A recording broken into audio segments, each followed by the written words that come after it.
Tal vez el sensei Funakoshi no tenía dentro de sus planes convertir el karate como en un deporte. Dependiendo de lo que yo enseñe, eso van a ser mis productos. En vida se dan solamente 9 danes y el 10º dan es póstumo.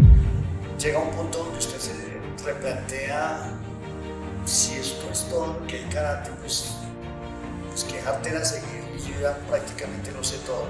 Entonces no vale como la pena seguir.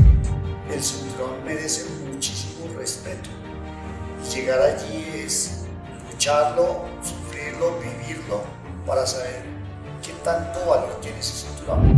Los practicantes ya avanzados, los cinturones negros, empiezan a establecer una relación con el budismo, con las figuras, y lo empiezan a interpretar en su vida propia. Entonces empiezan a dividir el arte marcial como tal, más por la competencia que por cualquier otra cosa. Porque el karate, a pesar de que se practican los puños y las patadas, no quiere decir que vamos a arreglar la vida a puños y patadas. Y lo que hicimos es crear un círculo, centrar a la persona al centro y hacerle caer en cuenta de que ese tipo de situaciones no están bien. Pero en cuanto a las personas, todos tenemos el mismo valor, todos podemos. Lo último que yo escuché fue la explosión transformada. Escuchaba rumores de palabras y lo último que pude escuchar y entender fue: es que este hombre no debe estar acá. Lo primero que se me vino a la imaginación es: yo qué hago en una carnicería. Lo único que creo es que me aterriza un camión. Yo duré en coma 3 horas. Estar en la vida por la muerte por un instante y darme cuenta de que aquí no termina el camino.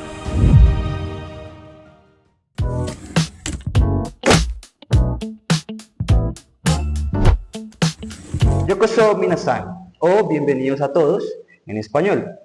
Este es el primer capítulo de Fuera del Dojo, un podcast charla con los senseis, en este caso, para saber más allá de lo que está detrás de la figura, del conocer a la persona.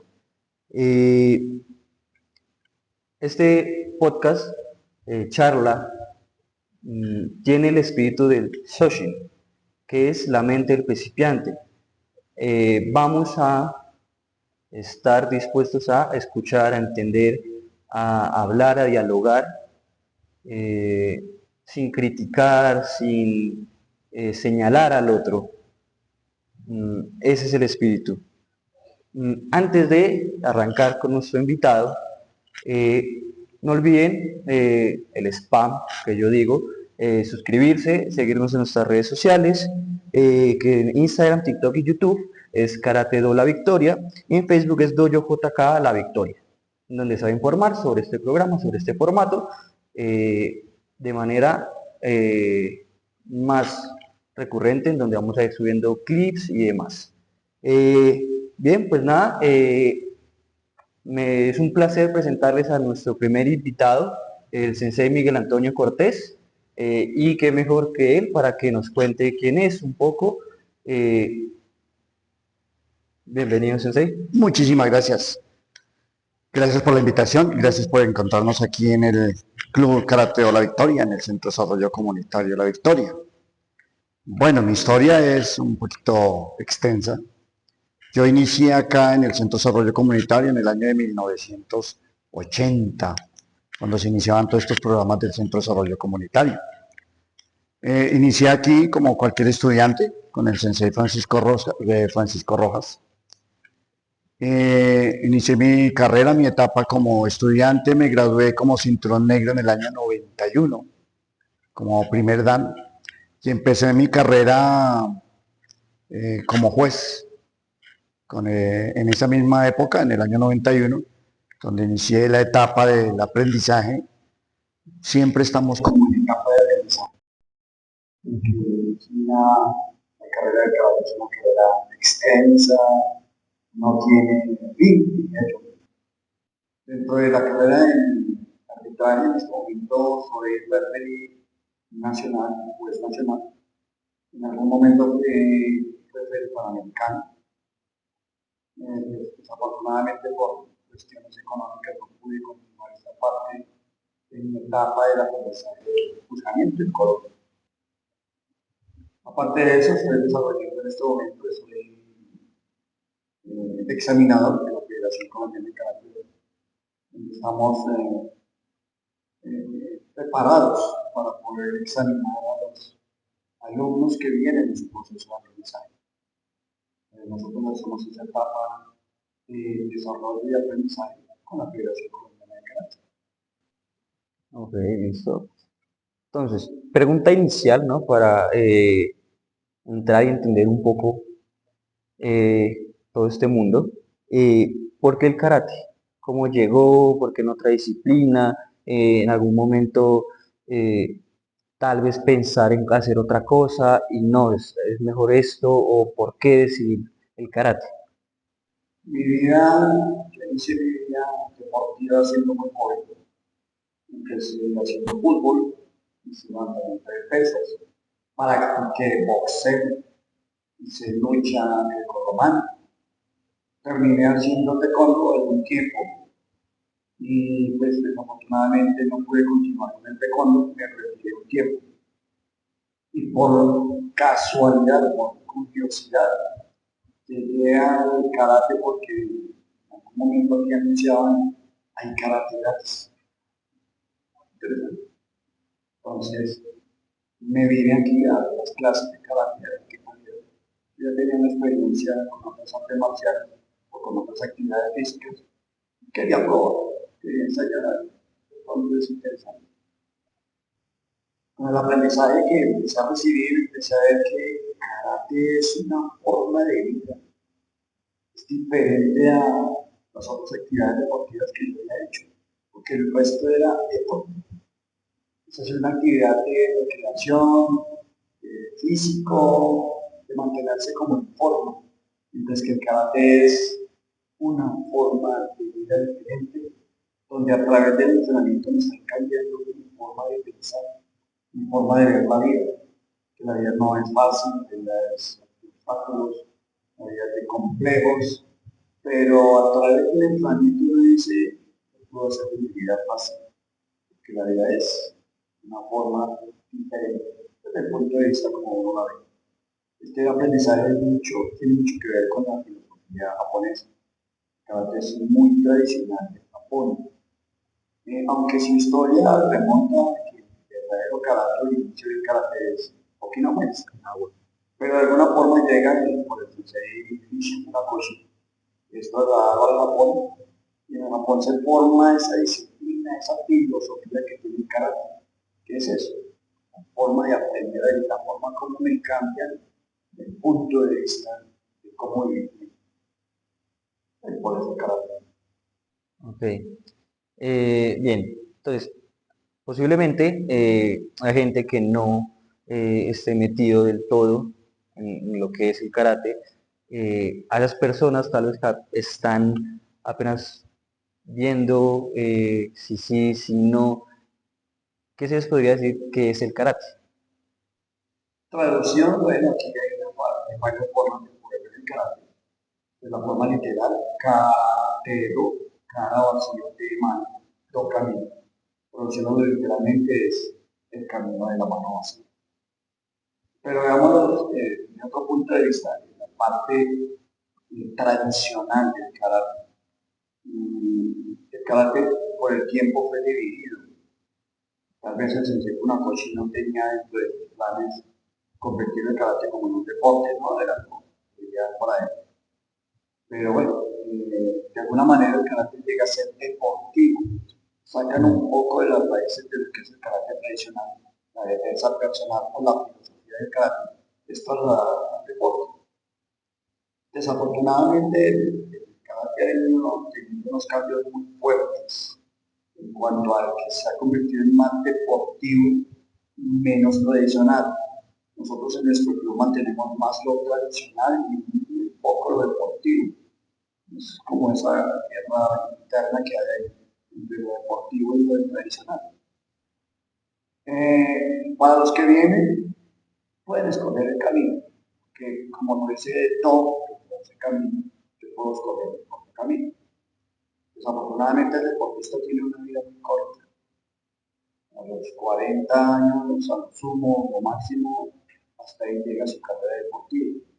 Y bueno, vamos a ver qué va a escoger como camino más adelante. Mientras que en el karate tradicional, el karate deportivo, es para todo el tiempo. La persona puede escoger, cuando llega a la práctica del karate, puede decidir qué quiero yo, hacia dónde voy. Y el mismo karate le va mostrando en diferentes etapas.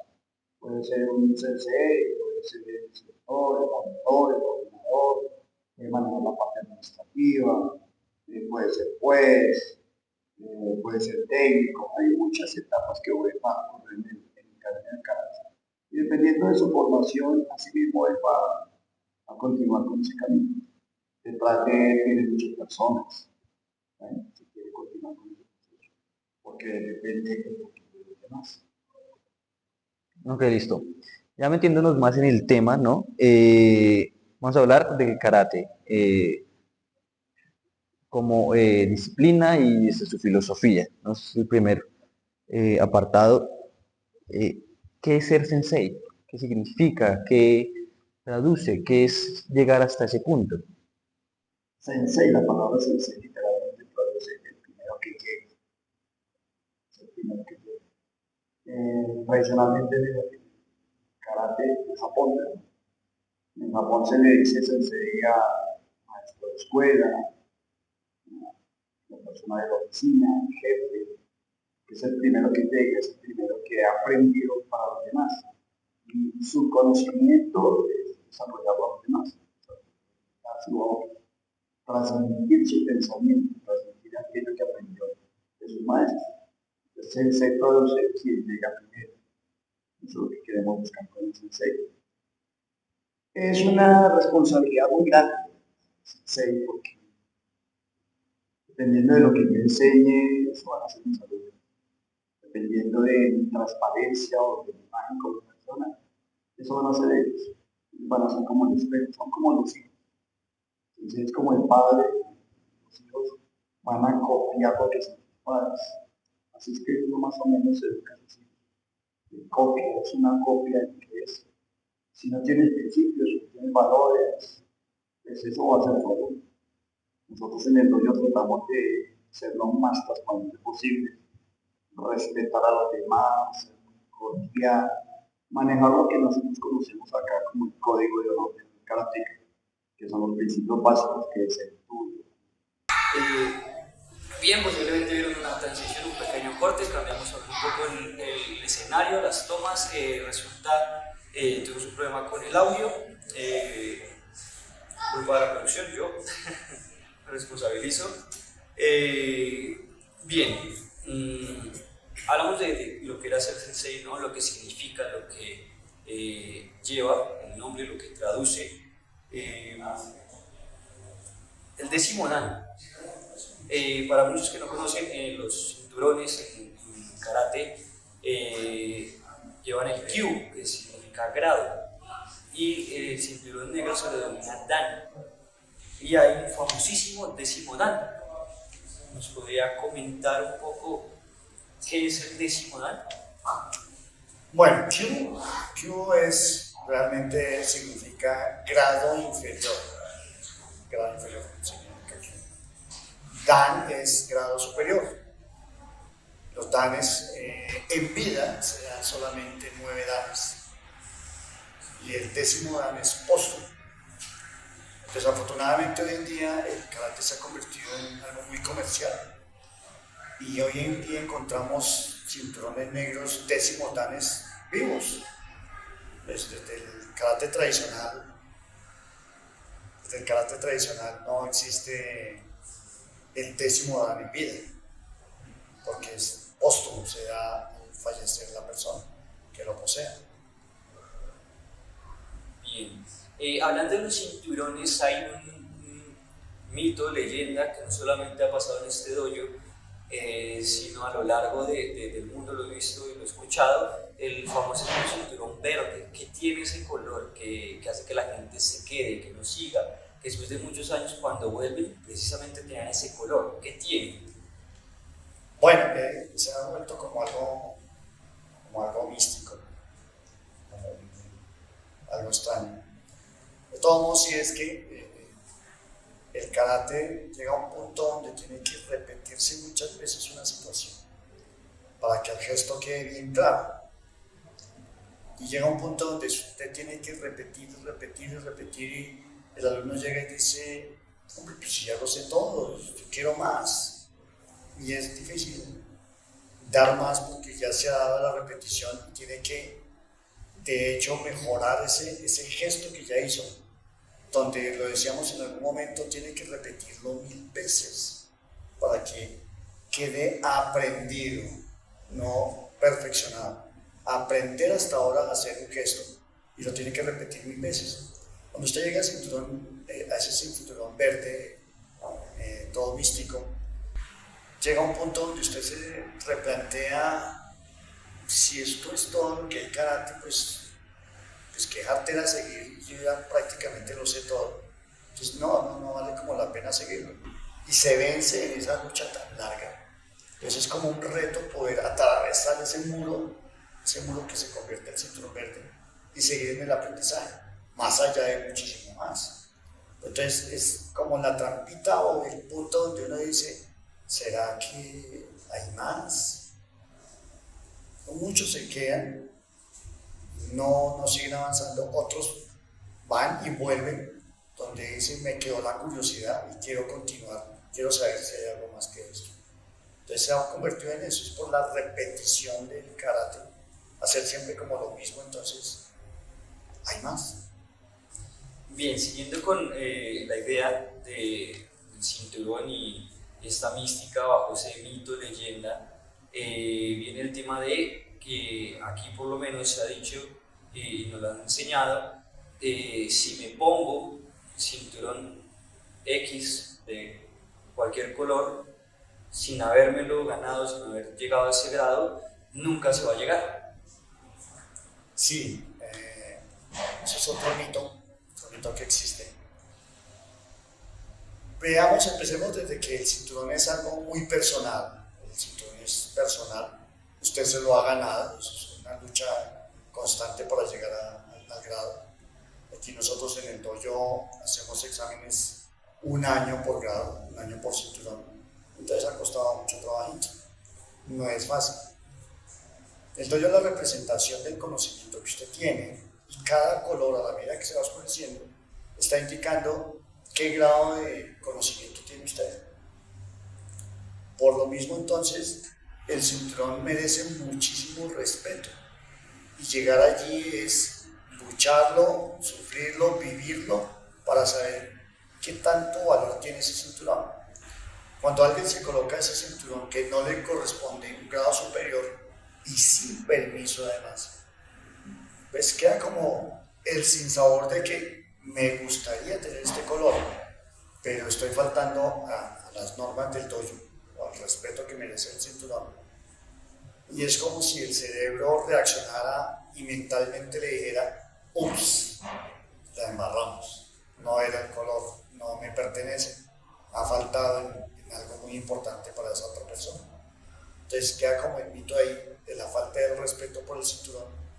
Y curiosamente, porque es curioso, esa persona que hizo ese gesto nunca llega, nunca avanza, queda en el grado que tenía o avanza un poquito más, pero nunca llega a ese cinturón que en algún momento quiso poseer, sea marrón, sea negro. Ok, dentro de la filosofía del karate está el dojo pun, que traduce qué es para un karateca. Bueno, el dojo-kun son normas que tienen los dojos japoneses. El sensei Funakoshi en su momento elaboró sus propias normas, sus propios principios o preceptos, que en el caso de él eran 20, no eran 5 sino 20. En el caso del karate se simplificaron a solamente 5 elementos principales, que son como el concepto general de todo lo que forman esos preceptos. No se sabe exactamente quién es el organizador o el fundador o quién hizo ese dojo-kun. Se tiene una reseña histórica de un sensei que tiene descendencia japonesa y coreana, que en su momento fundó taekwondo. Entonces creó un doyokun, unas normas que son las que rigen en este momento para el doyokun. El doyokun es 5 preceptos o 5 normas del dojo. El dojo es el lugar donde se entrena. Entonces son importantes el doyokun porque se tienen que cumplir, no porque sea una obligación, sino porque es para usted una ayuda para el cambio que tiene el karate.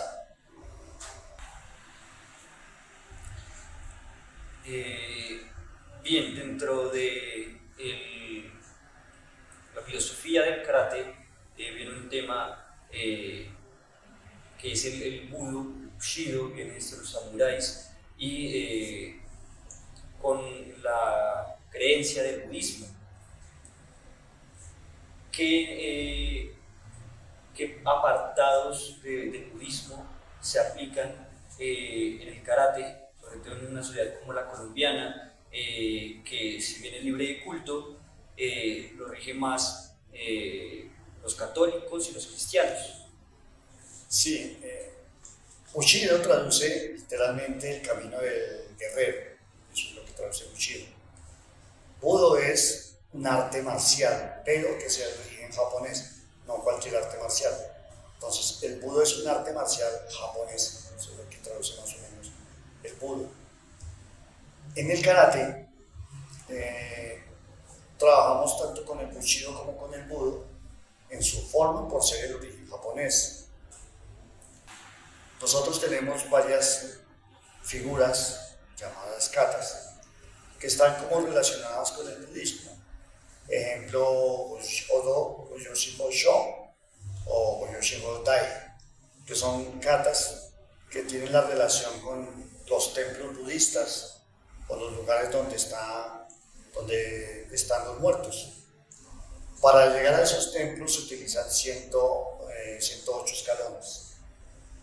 Goyoshiho Sho traduce 54 pasos. Dai, lo mismo, 54.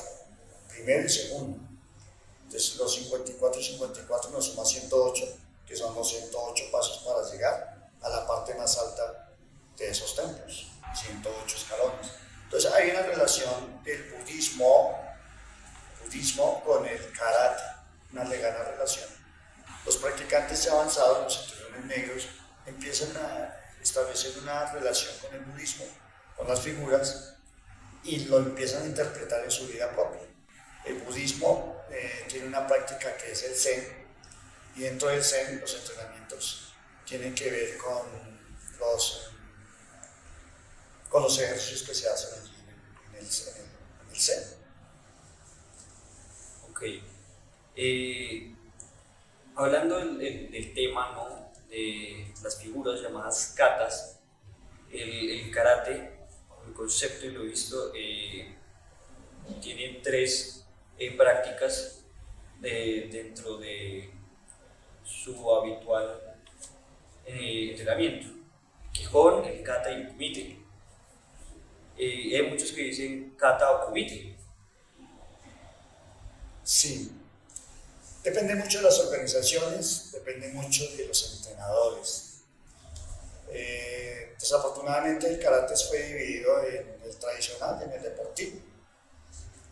Cuando vemos la parte deportiva, para muchos entrenadores, la forma del cuerpo del practicante o su fenotipo entonces, ellos dicen, este practicante sirve por sus cualidades para kata, este sirve por sus cualidades o sus características para el combate. Entonces empiezan a dividir el arte marcial como tal, más por la competencia que por cualquier otra cosa. Y empiezan a crear el katero, que va a ser solamente kata y nada más que kata, y el combatiente solamente está dedicado a la competencia. Hay organizaciones como la que nosotros estábamos, que es la JK, donde se tiene que practicar tanto el kata como el kumite, y las competencias en la JK tienen que desarrollar las 2 actividades al tiempo, no va dividida la una de la otra. Es bueno practicar kata y kumite, sobre todo el kata, porque el kata me desarrolla, me da la forma, me da mejor expresión corporal.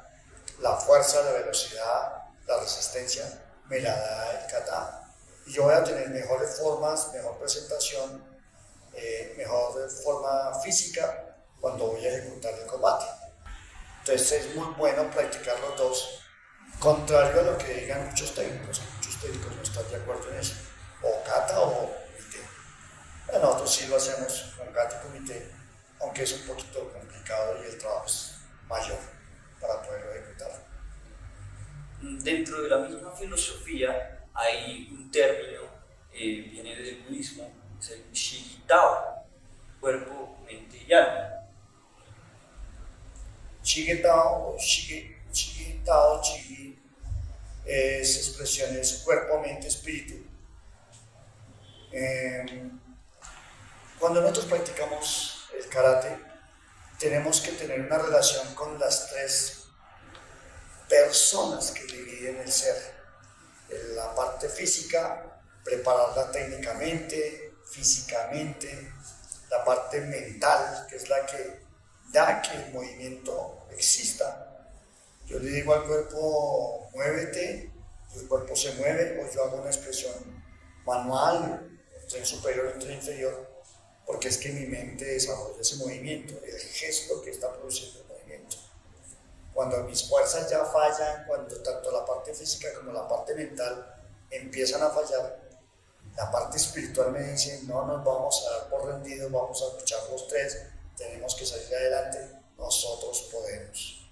Entonces, en la práctica del karate, el Shigitao se practica muchísimo, es la unión de los tres elementos, es tener presente la presencia. Cuando tú vienes a entrenar, tienes que venir con el concepto de no voy a dar toda, desde lo externo a lo interno, porque el karate siempre se aprende de adentro hacia afuera, siempre es de adentro hacia afuera como vamos a aprender, pero tengo que venir con esa disposición de poner en práctica mi cuerpo, mi mente y mi espíritu.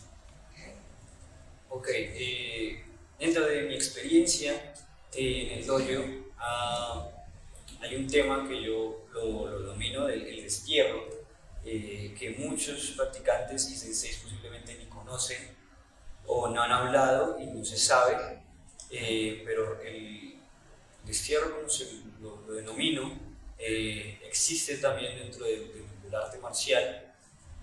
Aquí se vivió, yo lo vi, era muy niño, muy pequeño, en donde un compañero en un momento de juego se excedió, se fueron las luces, se le fue el límite, se sobrepasó, se hizo una manera de ritual en donde en círculo dimos la espalda y se procede a quitarle el cinturón. Quisiera hablar un poco de qué fue lo que pasó desde el punto de vista del sensei. Bueno, hablábamos de las normas del Toyokun. El Toyokun tiene cinco normas, 5 preceptos, 5 conceptos diferentes. Y dentro de esos está respeto y cortesía hacia los demás. Cuando nosotros practicamos el karate tenemos que enfocarnos precisamente en aprender a respetar al otro, a dominar mis impulsos, mis emociones, a manejar mis descontroles emocionales, que a veces nos dejamos llevar por la ira. Pudo haber pasado con este compañero de que algo no le desagradó totalmente y se dejó llevar por la ira. Y son cosas que en el karate no tienen que existir, ¿no? Eso no puede pasar. Para eso existe el diálogo, hablemos. Si hay algo que no me gusta, si hay algo que tengo diferencia con usted, sentémonos y hablemos, discutámoslo, pero no a los golpes. Porque el karate, a pesar de que se practican los puños y las patadas, no quiere decir que vamos a arreglar la vida a puños y patadas. Al contrario, enseña de que la agresión es mala, que puedo hacer daño o me pueden hacer daño y yo tengo que cuidar mi integridad física. Qué mejor que poder sentarme a respetar y hablar con el otro, a llegar a un acuerdo de qué es lo que no me gusta y qué es lo que no. En esa ocasión, lo que hace uno es rechazar ese tipo de situaciones donde son bien molestas, no debe pasar. Y lo que hicimos es crear un círculo, centrar a la persona al centro y hacerle caer en cuenta de que ese tipo de situaciones no están bien. Además de que este personaje ya tenía antecedentes, ya venía con antecedentes de mal comportamiento, tanto en el dojo como externamente. Tanto que maltrataba a la mamá, si uno dice, si maltrata a la mamá en adelante, ¿qué podemos esperar? Y demostró sus agresividades con otro compañero, que de hecho era una dama, entonces la embarró así, y lo que se hace en el dojo es darle la espalda a la agresividad, darle la espalda a lo malo y proceder a que se retire del dojo, porque no es una persona que convenga dentro de una sociedad como la nuestra, donde lo que impera es respetar a los demás. Eso es lo que realmente pasó. Ok. Bien, voy a hablar de un tema que antes no habíamos hablado, y es el tema del género. Tal vez no me voy a andar en un ámbito hacia lo social que está hoy en día, sino el hecho de que en karate está la filosofía de que no existe el hombre, la mujer, el niño, el viejito, sino todos son karatecas, todos se les trata por igual. No está esa diferencia de género, no, es karateca.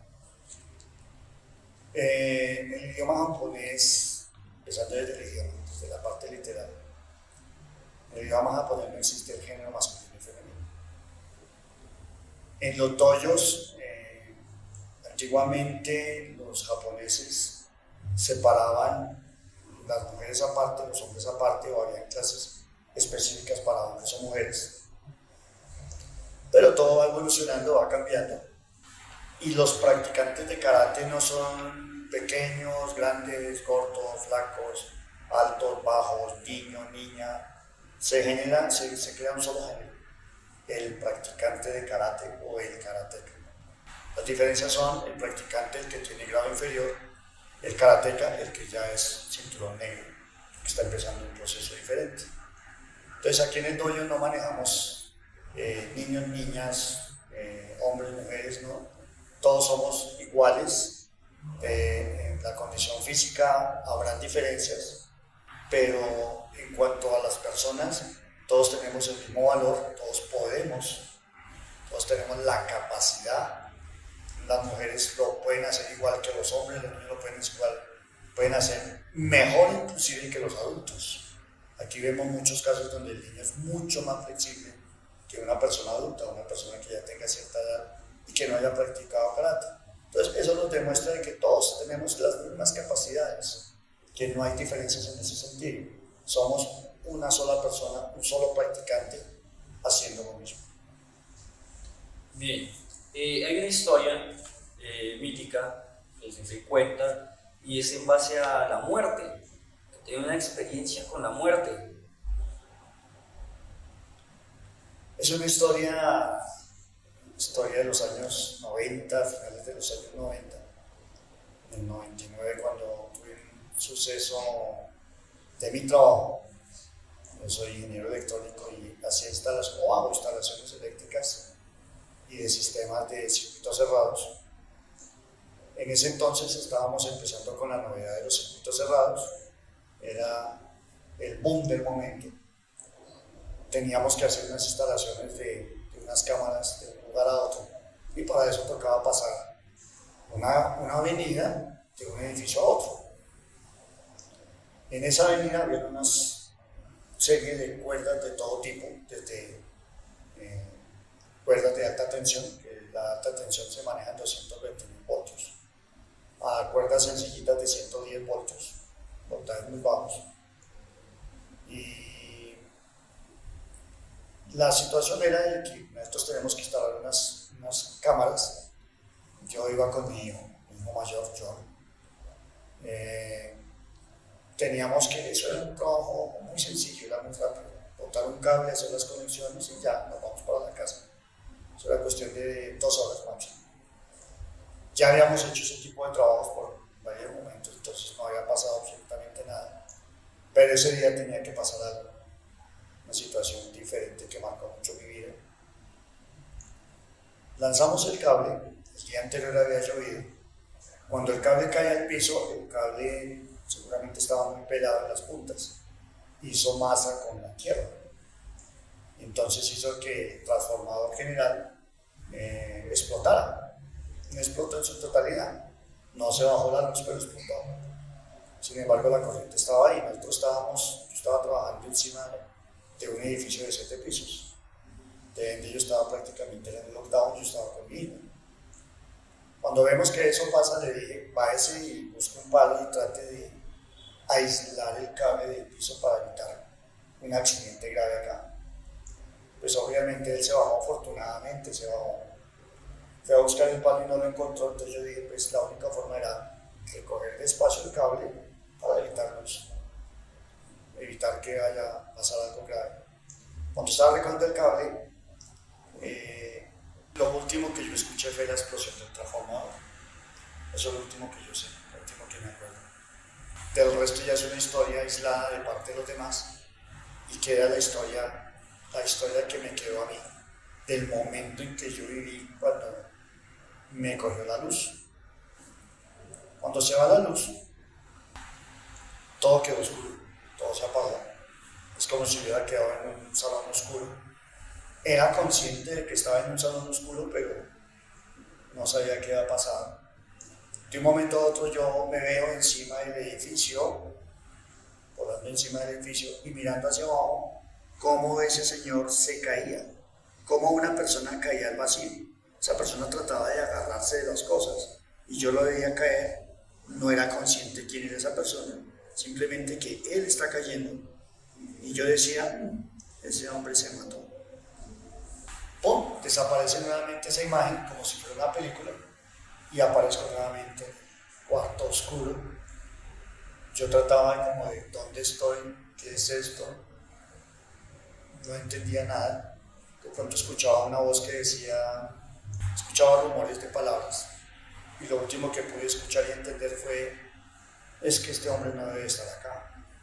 Sentía como si alguien estuviera envolviendo un papel o algo, me imaginaba el papel enrollándose y que lo botaba en el vacío. Cuando eso pasa yo siento que entro por el pecho, yo entro acá al pecho y siento una sensación de que desperté, me vi en una realidad, no me podía mover porque tenía cuello ortopédico y sentía que tenía una cantidad de máquinas a mi alrededor, me estaban reviviendo, me tenían con vida artificial, con aparatos. Y algo que me despertó la atención fue que un señor aquí al lado gritaba de que se estaba muriendo y que nadie lo quería ayudar, que lo ayudaran, que se sentía mal, que estaba muy enfermo. Yo quise mirar, pero no podía porque el cuello ortopédico no me dejaba mover, ni los aparatos que tenía alrededor mío dejaban que yo hiciera cualquier movimiento. Cuando eso pasa, pues yo trato como de saber dónde estoy y veo que, como es una UCI, todo está en baldosa en blanco, todo a mi alrededor.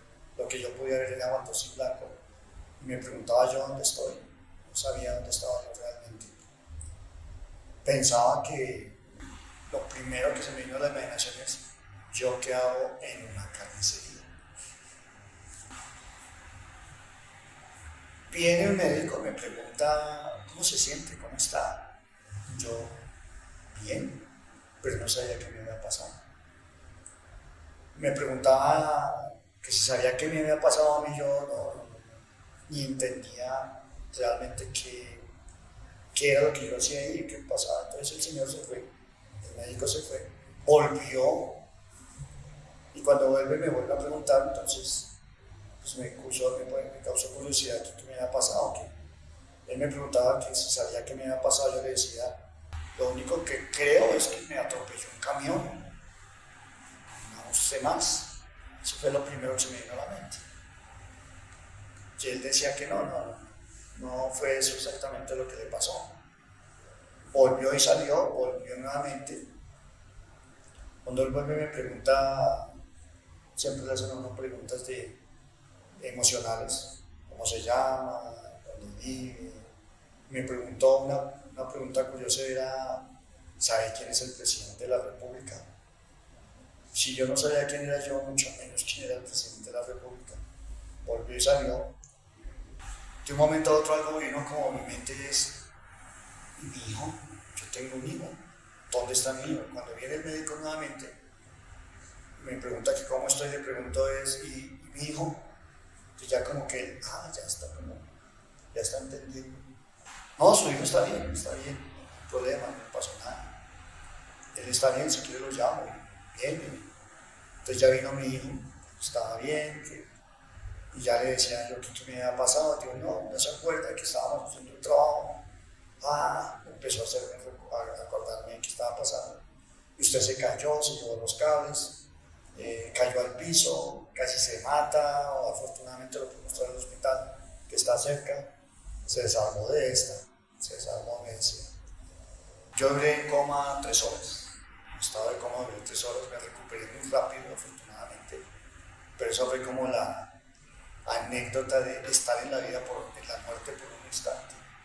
Y darme cuenta de que aquí no termina el camino, que hay más por recorrer y hay más cosas por hacer, que todavía hay camino por recorrer.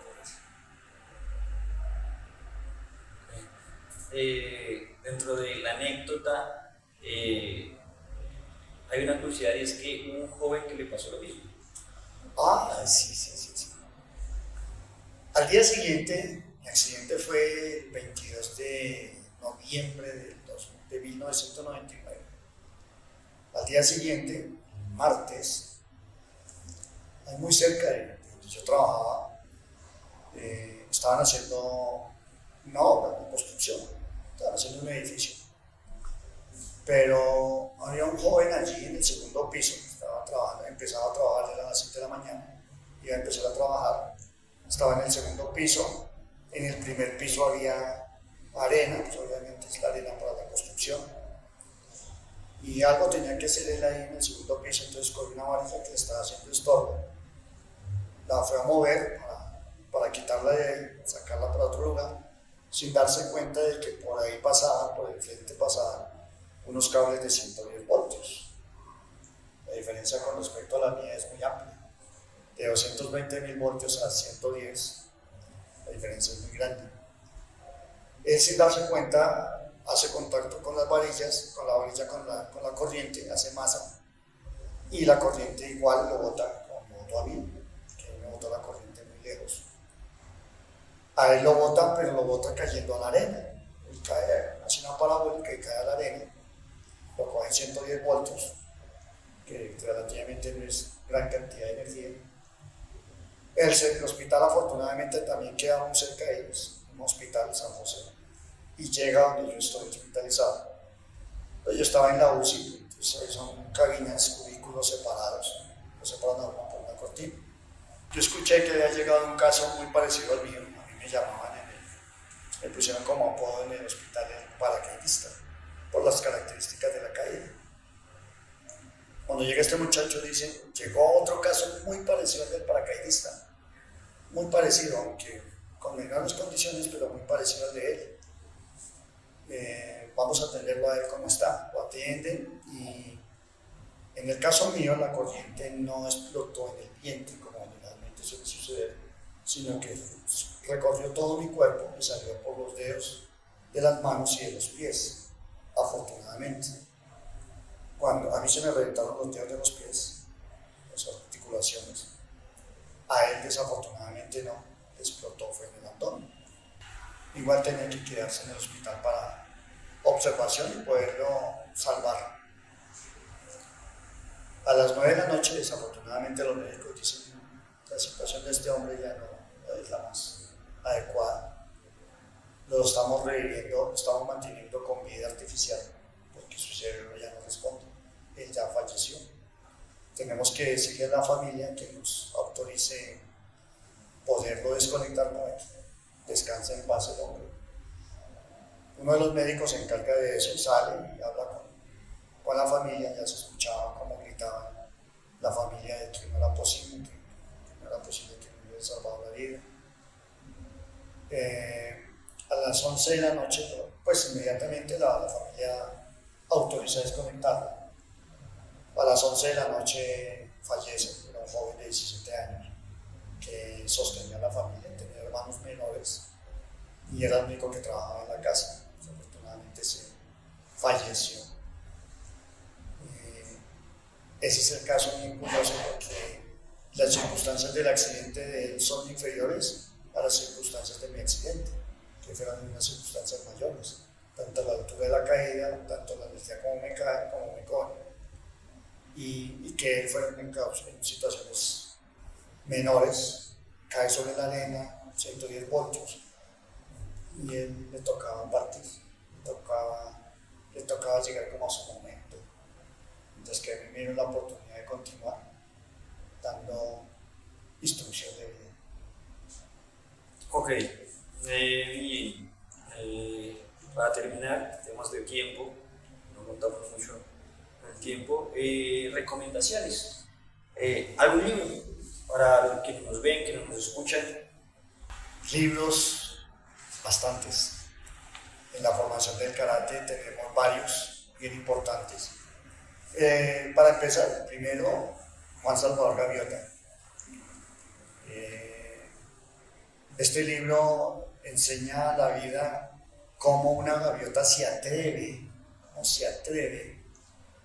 a ser cada vez mejor, a no limitarse simplemente a que se consigue la alimentación yendo a una embarcación, cogiéndola y llevándola. O sea, para él la vida fácil no era lo más importante. Que si yo ponía un poquitico más de esfuerzo en mi vida, en aprendizaje, en conocimiento, seguramente esto me podría servir para algo bien, para mi bien. Y empezó a planear de formas diferentes a como lo hacía la manada. Aprende, se enfrenta a la manada y les dice: he descubierto la forma más eficaz para que no vivamos de unos pescadores, sino que vivamos por nuestros propios medios. Esta manada era como muy conservadora y lo que hacen es el ritual de darle la espalda a un evento que tenía una causa buena. Los invito a que lean el libro porque lo cuento, pues se le quita completamente el interés. Hay otro libro de Paulo Coelho, el libro de Paulo Coelho, de El alquimista. Nosotros le damos muchas veces muchas vueltas a la vida, muchas vueltas, le ponemos muchos misterios a las cosas, nos complicamos mucho la vida para saber de que de tantas vueltas finalmente yo termino en el mismo puesto y lo que yo estaba buscando tanto siempre estuvo ahí, siempre. Invito a ese libro, es muy importante, muy interesante. Ese conocimiento que nos brinda es genial para mi formación.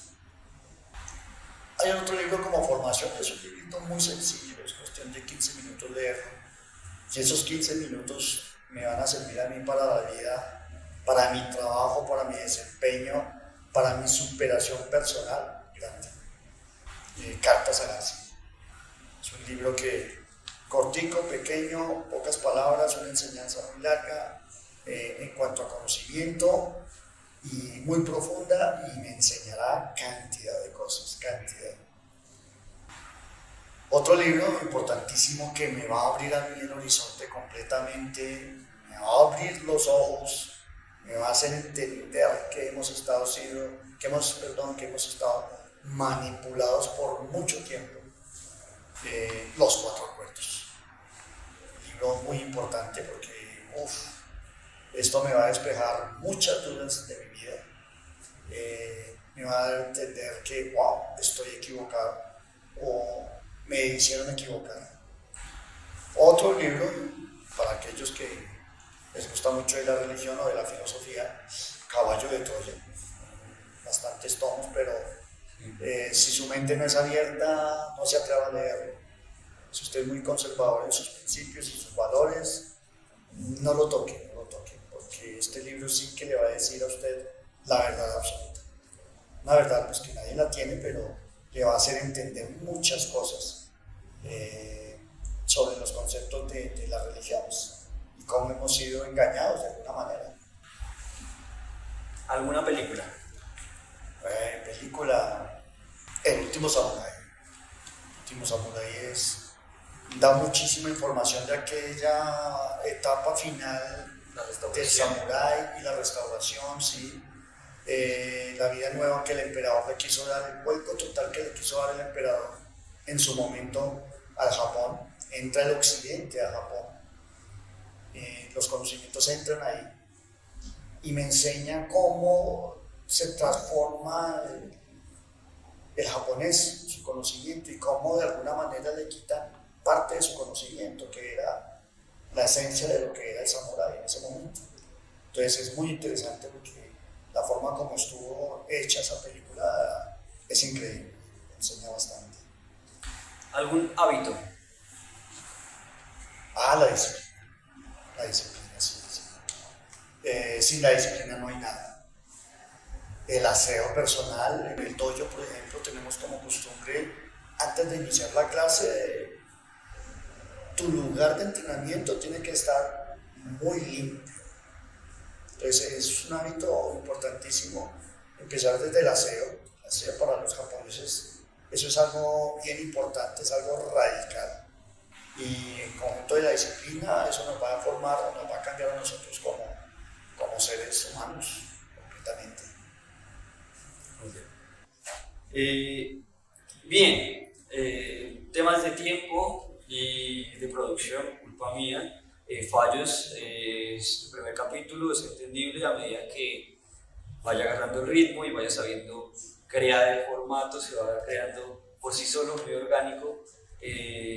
Conozco un poco estos contenidos y sé que va a poquitos. Hay que autoproducirse, esa es mi intención. Si les interesa algún tema o alguna pregunta, se nos quedó muy corto el espacio y se nos quedará muchos temas siempre en el tintero. Escríbanlo, coméntenlo, no olviden de suscribirse, seguirnos en las redes sociales, Instagram, TikTok y YouTube como Karate Do La Victoria, Facebook Dojo JKA La Victoria. ¿Algún último mensaje? Los invito a cambiar, a empezar a cambiar su forma de pensar, su forma de ver la vida. Y el karate es una muy buena herramienta para que este proceso se pueda dar. No vamos a encontrar en el karate una actividad para golpear, atentar contra otros. Al contrario, el karate, detrás de los puños y las patadas, está el respeto hacia los demás, es la base primordial del karate, respeto ante todo. Los invito a eso, a que sean partícipes de un programa como lo es el karate, para que su vida de alguna manera empiece a cambiar. Karate es una forma de vida, es un estilo de vida y nos cambia totalmente en cuanto a pensamiento, en acción, en disciplina. Forjar gente diferente para que esta sociedad sea diferente. No lo que dicen los grandes gobiernos, que la solución es sentarme en una mesa a dialogar, cuando ya hemos matado, hemos violado, hemos secuestrado, hemos atentado contra la infancia de los niños, no los hemos dejado vivir su infancia, los llevamos a darles un arma y a que atenten contra una sociedad. Esa no es la forma. Lo importante es que haya diálogo y el diálogo empieza desde el hogar. La paz, la verdadera paz, arranca desde el hogar. ¿Cómo nos entendemos padres, hijos, esposos? ¿Cómo nos vamos a entender dentro del hogar? Dialogando, no luchando, no peleando, no tratándonos mal, a las patadas. Porque lo que nosotros hacemos en el hogar es lo que vamos a demostrarle a la sociedad. Una sociedad engañada, una sociedad pobre, una sociedad con unos pensamientos muy humildes. ¿Por qué? Porque no existió nunca desde un comienzo el diálogo en el hogar. Entonces los invito a eso, para que este país cambie, para que realmente exista una paz. La paz empieza desde el hogar.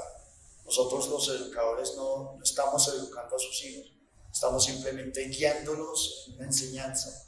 La educación verdadera es una obligación de los padres para que esa sociedad cambie, sea diferente, seamos seres realmente respetados ante el resto de sociedades. Veamos cómo la disciplina de los japoneses hace que ellos, a través de su educación y de su formación, sean una potencia mundial, a pesar de ser un país que es una isla y que tiene muy pocos recursos económicos. Colombia no debería ser un país tercermundista. Colombia debería ser un país desarrollado en potencia, tener Tenemos 2 mares, riquezas de todo tipo, la naturaleza muy grande, el agua aquí sobra, lo que a otros países les carece. Tenemos todas las herramientas, pero solamente por el hecho de no poder dialogar, de no podernos sentar a la mesa, a decir las cosas pueden funcionar mejor en paz. Si no llegamos a eso, no hay posibilidades de que haya la verdadera paz que buscan los políticos, que es el eslogan que utilizan políticamente en el momento de sus elecciones. Eso no es verdad. La paz empieza en el hogar. Bien, para terminar, tengo un detalle. Parte del programa, es decir, yo.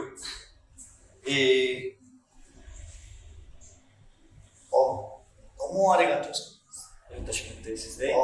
Es un reconocimiento como invitado especial para este nuevo formato, para este podcast charla fuera del dojo. Lo vamos a mostrar en cámara, un momento. Acá está los kanjis del espíritu de Soshin, la mente principiante que siempre debe primar. Siempre esta es la mente principiante. Abajo está un sello Hanko muy tradicional con el nombre en katakana y letras acá a modo de estilo tradicional ¡Qué bien! con la escritura Shodo, el nombre en katakana. Miguel Antonio Coruteso. Miguel Antonio Coruteso. Arigato.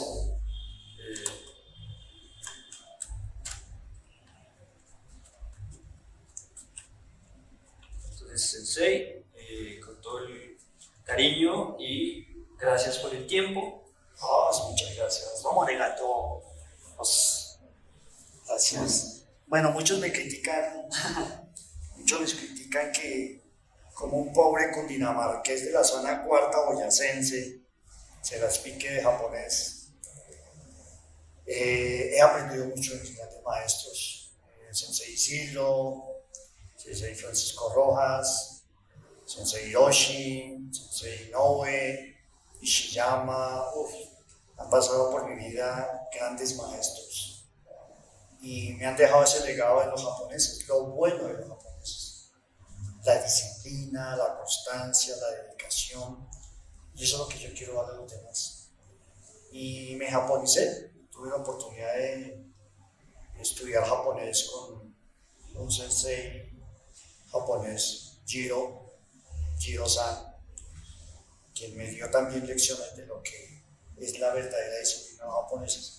Me gustó, me encanta la filosofía oriental y me guío mucho por ellos, me guío bastante y es lo que yo le puedo aportar a mis alumnos, lo poco japonizado que soy, a pesar de ser cundinamarqués boyacense, como dicen, se las pica de lo que no es, pero me gusta mucho la cultura y los invito a que la conozcan.